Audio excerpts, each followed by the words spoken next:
साल की आखिरी एकादशी पर जिस घर में खाई जाती है ये दो चीजें, उस घर में कभी नहीं होती धन की कमी। साल 2024 के आखिरी एकादशी पर चाहे कुछ मत करना, लेकिन ये चीज जरूर खा लेना। माता लक्ष्मी घर में हो जाएगी साक्षात विराजमान। तो हिंदू धर्म में साल में आने वाली सभी एकादशियों का विशेष महत्व माना जाता है। आपको बता दें कि प्रत्येक महीने में दो एकादशी आती है और साल में 24 एकादशी तिथियां आती हैं। इन्हीं सभी एकादशियों का हिंदू धर्म में बड़ा ही विशेष महत्व होता है। इन 24 एकादशियों में से एक एकादशी सपला एकादशी है। सपला एकादशी का हिंदू धर्म में बड़ा ही विशेष महत्व माना जाता है। आपको बता दें कि सपला एकादशी पौष मास के कृष्ण पक्ष में मनाई जाती है। सपला एकादशी भगवान श्री हरि विष्णु को समर्पित होती है। इस दिन भगवान विष्णु की विशेष कृपा पाने के लिए व्रत रखा जाता है और भगवान श्री हरि विष्णु जी की पूजा अर्चना की जाती है। मान्यता है कि सपला एकादशी का व्रत करने से अश्वमेध यज्ञ करने के बराबर पुण्य प्राप्त होता है। माना जाता है कि सपला एकादशी के दिन भगवान विष्णु का व्रत और पूजन करने से जातक को सभी पापों से मुक्ति मिलती है। अगर आपसे जाने अनजाने में पाप हुए हैं तो आपको उनसे भी मुक्ति मिल सकती है और आपको माता लक्ष्मी और भगवान श्री हरि विष्णु जी की विशेष कृपा प्राप्त होती है, जिससे आपको जीवन के हर क्षेत्र में सफलता प्राप्त होती है। इसके अलावा शास्त्रों में कुछ ऐसे कार्यों और ऐसी चीज़ों का भी वर्णन किया गया है कि जिन चीज़ों का भोग आप सपला एकादशी पर भगवान श्री हरि विष्णु जी को श्रद्धापूर्वक विधि विधान से लगाते हैं और फिर उस प्रसाद को सभी से वितरित करते हैं, साथ ही आप स्वयं भी ग्रहण करते हैं, तो आपको भगवान श्री हरि विष्णु और माता लक्ष्मी की असीम कृपा प्राप्त होती है, जिससे आपको जीवन में सुख परिणाम देखने को मिलते हैं। साथ ही आपके रुके हुए कार्य बिना किसी अड़चन के पूर्ण हो जाते हैं। ऐसे में इस वीडियो के माध्यम से मैं आप सभी को बता रही हूँ कि साल 2024 की आखिरी एकादशी कब है और इस एकादशी पर भगवान विष्णु की पूजा के लिए शुभ मुहूर्त क्या रहने वाला है। इसके अलावा सपला एकादशी का महत्व क्या है और इसकी पूजा विधि क्या है। इसके अलावा इस दिन किन चीज़ों का सेवन करने से सुख संपत्ति और धन ऐश्वर्य की प्राप्ति होती है और किन चीज़ों का सेवन इस दिन भूलकर भी नहीं करना चाहिए। इस वीडियो में आपको सपला एकादशी के बारे में संपूर्ण जानकारी मिलेगी, लेकिन उससे पहले अगर आप भी चाहते हैं कि लक्ष्मी माता का आशीर्वाद आप पर बना रहे तो इस वीडियो को एक लाइक करके चैनल को सब्सक्राइब कर लें और कमेंट बॉक्स में जय माँ लक्ष्मी जरूर लिखें। तो चलिए सबसे पहले जानते हैं कि साल की आखिरी एकादशी यानी सपला एकादशी कब है। तो आप सभी को बता दें कि पौष माह के कृष्ण पक्ष की एकादशी तिथि की शुरुआत 25 दिसंबर 2024 को रात 10:29 पर होगी। फिर इस तिथि का समापन 27 दिसंबर को रात 12:43 पर होगा। ऐसे में उद्या तिथि के अनुसार 26 दिसंबर 2024 को सपला एकादशी का व्रत रखा जाएगा। इसके अलावा सपला एकादशी की पूजा के शुभ मुहूर्त के बारे में बात करें तो सपला एकादशी पर पूजा करने का शुभ मुहूर्त सुबह 7:12 से सुबह 8:30 तक रहेगा। आप इस अवधि में भगवान श्री हरि विष्णु और माँ लक्ष्मी की पूजा कर सकते हैं। वही सपला एकादशी व्रत का पारण 27 दिसंबर शुक्रवार को सुबह 7:12 से 9:16 के बीच कर सकते हैं। द्वादशी तिथि का समापन 28 दिसंबर को सुबह 2:26 पर होगा। इसके अलावा पंचांग के अनुसार इस बार 26 दिसंबर 2024 को सपला एकादशी के दिन सुकर्मो योग का निर्माण हो रहा है, जो रात 10:23 पर समाप्त होगा। सपला एकादशी पर स्वाति नक्षत्र भी बनेगा, जो 18:09 तक रहेगा। इस दिन अभिजित मुहूर्त दोपहर 12:01 से 12:42 तक रहेगा। तो आइए अब जानते हैं कि सपला एकादशी का क्या महत्व है। सपला एकादशी के दिन भगवान श्री अच्युत जी और श्री हरि का पूजन किया जाता है। इसके अलावा मान्यताओं के अनुसार सफला एकादशी की रात जागरण करने से सभी इच्छाएं पूरी होती है। इस दिन श्रद्धालु बड़े स्तर पर पूजा हवन और भंडारों आदि का आयोजन करते हैं। साथ ही सफलता एकादशी के दिन किसी गरीब और ब्राह्मणों को भोजन करवाना बहुत ही शुभ और फलदायी माना गया है। इसके अलावा सफला एकादशी के मंगलकारी व्रत को पूरे विधि विधान से श्रद्धा पूर्वक करने से मनुष्यों को मृत्यु के बाद विष्णु लोक के प्राप्ति होती है। इसी के साथ इस व्रत से मानव जीवन में भी सुखद जीवन की प्राप्ति होती है। तो आइए जानते हैं सफला एकादशी का क्या महत्व है। चलिए अब जानते हैं सफला एकादशी की पूजा विधि के बारे में। तो सफला एकादशी के दिन भगवान श्री हरि विष्णु की पूजा करने से प्रभु की कृपा से हर कार्य में सफलता प्राप्त की जा सकती है। ऐसे में आपको सफला एकादशी के दिन प्रातःकाल ब्रह्म मुहूर्त में उठकर स्नान आदि की करके भगवान विष्णु का स्मरण करें और व्रत का संकल्प करें। फिर स्नान आदि के बाद पूजा की तैयारी करें। इसके लिए चौकी पर पीले रंग का वस्त्र बिछाकर भगवान विष्णु की प्रतिमा या चित्र स्थापित करें। फिर भगवान को गंगा जल से स्नान करवाएं और नए वस्त्र पहनाएं और तिलक लगाएं। भगवान विष्णु को पीले रंग के फल, फूल, धूप, दीप और चंदन अर्पित करें। इसके अलावा विष्णु सहस्त्र नाम का पाठ करें और सफला एकादशी व्रत कथा का पाठ करें। साथ ही भगवान विष्णु की आरती करें और पूजा के दौरान भूल चूक हुई की क्षमा मांगे और फिर लोगों को प्रसाद बांटे और स्वयं भी प्रसाद ग्रहण करें। ऐसा करने से आपको भगवान विष्णु की विशेष कृपा प्राप्त होगी। तो ये थी सफला एकादशी की पूजा विधि। अब जानते हैं सफला एकादशी भगवान विष्णु को किन चीज़ों का भोग लगाना चाहिए और किन चीज़ों का सेवन करना चाहिए। नंबर 1 पे आता है लौकी यानी कि घिया। तो लौकी सफला एकादशी पर खाई जाने वाली एक महत्वपूर्ण सब्जी है। लौकी यानी घिया को हल्के मसालों के साथ सेंधा नमक डालकर तैयार किया जा सकता है। लौकी भगवान विष्णु को विशेष प्रिय है और इसे माता लक्ष्मी को अर्पित किया जा सकता है। इसके अलावा यह शरीर को ठंडक प्रदान करती है और पाचन के लिए लाभकारी भी होती है। नंबर 2 पे आता है सीताफल। सफला एकादशी के दिन कद्दू यानी सीताफल का सेवन अत्यंत शुभ माना जाता है। धार्मिक मान्यता के अनुसार कद्दू भगवान विष्णु का प्रिय है और इसे माता लक्ष्मी भी पसंद करती है। कद्दू को सात्विक तरीके से तैयार किया जाता है जिसमें बिना प्याज और लहसुन का उपयोग किया जाता है। इसे हल्दी, धनिया पाउडर और सेंधा नमक के साथ पकाया जाता है। कद्दू का सेवन करने से शरीर में ऊर्जा का संचार होता है और मन शांत रहता है। यह सब्जी न केवल स्वादिष्ट होती है बल्कि स्वास्थ्य के लिए भी लाभकारी होती है।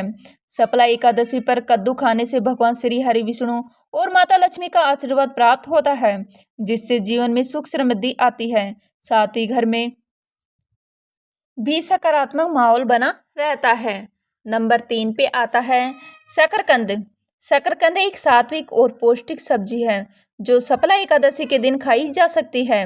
इसे उबालकर या हल्का भूनकर खाया जाता है। साथ ही शकरकंद भगवान विष्णु और माता लक्ष्मी को अर्पित किया जा सकता है। इसके अलावा यह सब्जी स्वास्थ्य को बेहतर बनाती है और व्रत के दौरान शरीर को आवश्यक ऊर्जा प्रदान करती है। इसीलिए आप सफला एकादशी पर शकरकंद का सेवन कर सकते हैं। नंबर 4 धनिया की पंजीरी। आपको सफला एकादशी पर धनिया की पंजीरी का भोग भगवान श्री हरि विष्णु जी को जरूर लगाना चाहिए। ऐसा कहा जाता है कि यह भोग श्री हरि और माँ लक्ष्मी को अति प्रिय है। जो साधक इस दिन इन्हें ये भोग सच्चे भाव श्रद्धा पूर्वक विधि विधान से चढ़ाते हैं उनके ऊपर माँ लक्ष्मी की कृपा सदैव के लिए बनी रहती है। साथ ही आर्थिक तंगी और विवाद से जुड़ी सभी समस्याओं में मुक्ति मिलती है। चूरमे और हलवे का भोग। सफला एकादशी पर चूरमा या हलवे का भोग भगवान विष्णु और माता लक्ष्मी को अर्पित करना शुभ माना जाता है। गेहूं के आटे से बने चूरमे या सूजी के हलवे को घी और गुड़ या शक्कर से तैयार किया जाता है। इसे तुलसी के पत्तों के साथ सजाकर भगवान को चढ़ाया जाता है। मान्यता है कि भगवान श्री हरि विष्णु को तुलसी अति प्रिय है। भगवान श्री हरि विष्णु जी को लगाए जाने वाला भोग तब तक अधूरा माना जाता है जब तक उसमें विष्णु प्रिय तुलसी शामिल न हो। इसके अलावा चूरमा या हलवा साधना और भक्ति का भी प्रतीक माना जाता है जिसे अर्पित करने से भगवान प्रसन्न होकर भक्तों की मनोकामनाएं पूर्ण करते हैं जिससे भक्तों को जीवन में शुभ परिणाम देखने को मिलते हैं और साथ ही बिगड़े हुए कार्य भी बिना किसी अड़चन के पूर्ण हो जाते हैं। इसके अलावा धार्मिक मान्यता है कि चूरमे का भोग चढ़ाने से परिवार में सुख समृद्धि आती है और जीवन की सभी बाधाएं दूर होती है। नंबर 6 पे आता है सूखे मेवों का भोग। दोस्तों, भगवान विष्णु और माता लक्ष्मी को सूखे मेवे जैसे बादाम, काजू, किशमिश और अखरोट का भोग लगाना शुभ होता है, क्योंकि सूखे मेवे शुद्धता और शक्ति का प्रतीक होते हैं। ऐसे में सफला एकादशी पर सूखे मेवे चढ़ाने से घर में सुख, शांति और समृद्धि का आगमन होता है। इसके अलावा गुड़ और भुने हुए चने का भोग सफला एकादशी पर भगवान को अर्पित करना अत्यंत शुभ माना जाता है। यह भोग सादगी और पवित्रता का प्रतीक होता है। गुड़ और चने को शुद्धता से तैयार कर भगवान को अर्पित किया जाता है। इस भोग में श्री भगवान हरि विष्णु शीघ्र ही प्रसन्न होते हैं और भक्तों को सभी संकटों से मुक्ति प्रदान करते हैं। नंबर 7 पे आता है श्रीखंड का भोग। जी हाँ, श्रीखंड सफला एकादशी पर भगवान श्री हरि विष्णु को अर्पित किया जाने वाला विशेष भोग है। इसे दही, शक्कर और इलायची के मिश्रण से बनाया जाता है। श्रीखंड का भोग भगवान को जल्द ही प्रसन्न करता है और जीवन में सकारात्मकता लाता है। इसे चढ़ाने से भक्तों की इच्छाएं पूर्ति होती है और उन्हें सुख शांति प्राप्ति होती है। इसके अलावा भगवान विष्णु को श्रीखंड का भोग लगाने से घर में उस नकारात्मक ऊर्जा का दुष्प्रभाव दूर हो जाता है और घर में सुख शांति का माहौल बना रहता है। नंबर 8 पे आता है फलों का भोग। जी हाँ, आपने सही सुना। माता लक्ष्मी और श्री हरि विष्णु जी को फलों का भोग लगाना अत्यंत शुभ माना जाता है। फलों में केला, सेब, अनार, नारियल और मौसमी फल विशेष चढ़ाए जा सकते हैं। फलों को भोग भगवान की कृपा पाने का सरल और पवित्र माध्यम है। इसे चढ़ाने से घर में सुख, शांति और समृद्धि का वास होता है। ऐसे में आपको भगवान को फल चढ़ाने से पहले उन्हें शुद्ध जल से धोकर स्वच्छ थाली में सजाया जाता है। फिर भगवान को चढ़ाए गए भोग को प्रसाद के रूप में ग्रहण किया जाता है। इसके अलावा हम आपको बता दें कि जिससे मन, तन और पवित्र हो जाता है। धार्मिक मान्यताओं के अनुसार फलों का भोग चढ़ाने से भगवान विष्णु भक्तों की सभी मनोकामनाएं पूरी करते हैं और माता लक्ष्मी की कृपा से आर्थिक बाधाएं दूर होती है। नंबर 9 पे आता है मिठाइयों का भोग।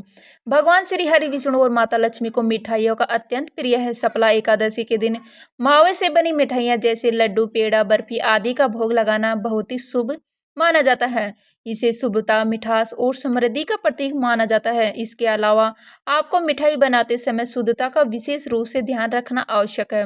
मिठाई का भोग भगवान को अर्पित करने से जीवन में मिठास और सकारात्मक का संचार होता है।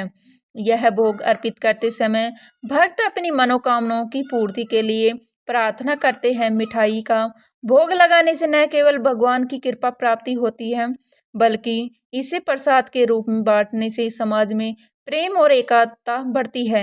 यह भोग माता लक्ष्मी को भी प्रसन्न करता है, जिससे आर्थिक उन्नति का मार्ग प्रशस्त होता है, जिससे आपको जीवन में कभी भी आर्थिक तंगी जैसी समस्या का सामना नहीं करना पड़ता है। नंबर 10 पे आता है पंचामृत का भोग। पंचामृत का भोग भगवान विष्णु और माता लक्ष्मी को सफला एकादशी पर अर्पित करना अत्यंत शुभ माना जाता है। इसके अलावा पंचामृत में दूध, दही, घी, शहद और शुद्ध जल से बनाया जाता है। साथ ही इसे पवित्रता और अमृत का प्रतीक माना जाता है। भगवान श्री हरि विष्णु जी को पंचामृत का भोग लगाने से भगवान की कृपा शीघ्र प्राप्त होती है।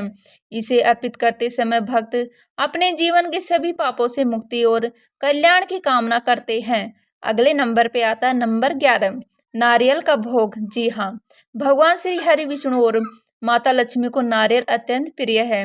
सफला एकादशी के दिन भगवान श्री हरि विष्णु और माता लक्ष्मी को नारियल का भोग चढ़ाने से परिवार में सुख, समृद्धि और शांति का वास होता है। साथ ही नारियल का भोग अर्पित करने से धन संपत्ति की वृद्धि होती है और जीवन में खुशहाली आती है। इसके अलावा यह थी वह चीजें जिनका भोग भगवान श्री विष्णु को लगाना चाहिए। चलिए आप जानते हैं कि सफला एकादशी पर किन चीजों का सेवन बिल्कुल भी नहीं करना चाहिए। तो नंबर 1 पे आता है करेले का सेवन। करेला अपनी कड़वाहट के लिए जाना जाता है और शास्त्रों में कड़वी सब्जियों को तामसिन माना जाता है। साथ ही ऐसी सब्जी शारीरिक असंतुलन का कारण बन सकती है। ऐसे में सप्ला एकादशी के दौरान सात्विकता को बनाए रखने के लिए करेले की सब्जी से बचना चाहिए। इसके सेवन से मन और शरीर में अशांति उत्पन्न हो सकती है। अगर आप गलती से भी इस दिन करेले का सेवन कर लेते हैं तो आपको जीवन में शुभ परिणाम की जगह अशुभ परिणाम देखने को मिलते हैं। साथ ही आपके बनते बनते काम भी बिगड़ जाते हैं। नंबर 2 पे आता है तुलसी की पत्तियां। जी हाँ, आप सभी जानते हैं कि तुलसी की पत्तियां भगवान श्री विष्णु को कितनी प्रिय होती है। मान्यता है कि तुलसी के बिना भगवान श्री हरि विष्णु जी को भोग भी नहीं लगाया जाता है। साथ ही भगवान श्री हरि विष्णु को तुलसी के बिना भोग नहीं किया जाता है। इसीलिए सप्ला एकादशी के दिन भूल कर भी तुलसी की पत्तियों को न तोड़ें और इसको ना ही स्पर्श करना चाहिए, क्योंकि तुलसी की पत्तियां तोड़ने से भगवान विष्णु के साथ साथ माँ लक्ष्मी भी आपसे नाराज हो सकती है, जिससे आपको जीवन में कठिन समस्याओं का सामना करना पड़ सकता है। साथ ही आपके घर में नकारात्मक ऊर्जा का भी वास हो सकता है, जिससे आपके घर की सुख समृद्धि में भी बाधा उत्पन्न हो सकती है। अगले नंबर पे आता है नंबर 3, बैंगन का सेवन। जी हाँ, एकादशी पर बैंगन खाना पूरी तरह से निषिद्ध माना गया है। धार्मिक मान्यता है कि बैंगन तामसिक प्रवृत्ति की सब्जी है जो शरीर और मन की शुद्धता को प्रभावित करती है। इसके अलावा सप्ला एकादशी पर ब्रह्मचर्य का पालन करना चाहिए और बैंगन काम प्रवृत्ति को बढ़ाता है। साथ ही बैंगन के अंदर सूक्ष्म कीड़े होने की संभावनाएं रहती है, जिससे वह अशुद्ध माना जाता है। इसके अलावा बैंगन का सेवन मन को चंचल बनाता है और एकाग्रता को भंग करता है। ऐसे में अगर आपने व्रत नहीं भी रखा है तब भी आपको सप्ला एकादशी पर मन तन से शुद्धता बनाए रखनी चाहिए। अगले नंबर पे आता है 4, लहसुन और प्याज। लहसुन और प्याज तामसिन भोजन के अंतर्गत आते हैं। मान्यता है कि लहसुन और प्याज की उत्पत्ति राहु केतु से हुई थी, जिससे इन दोनों को अशुभ माना जाता है। इसके अलावा ये शरीर में गर्मी पैदा करते हैं और मानसिक अशांति का कारण भी बनते हैं। ऐसे में सप्ला एकादशी के दौरान लहसुन प्याज का सेवन वर्जित है, क्योंकि इनसे भक्ति में विघ्न आ सकता है। साथ ही इस दिन भूलकर भी शराब, मांस, मछली आदि का भी सेवन नहीं करना चाहिए। इसके अलावा हम आपको बता दें कि यह तमाम जानकारी जन रुचि को ध्यान में रखकर दी जा रही है। ज्योतिष और धर्म के उपाय और सलाहों को अपनी आस्था और विश्वास पर आजमाएं। वीडियो का उद्देश्य मात्र आपको बेहतर सलाह देना है। इस संदर्भ में हम किसी प्रकार का कोई भी दावा नहीं करते हैं। तो उम्मीद करती हूँ आज की हमारी ये वीडियो आपको अच्छी लगी होगी। अच्छी लगी तो लाइक करें, शेयर करें। नए हैं तो प्लीज़ सब्सक्राइब कर लीजिएगा। मिलते हैं इसी तरह की नई वीडियो के साथ। तब तक के लिए जय हिंद, जय भारत, जय श्री राम।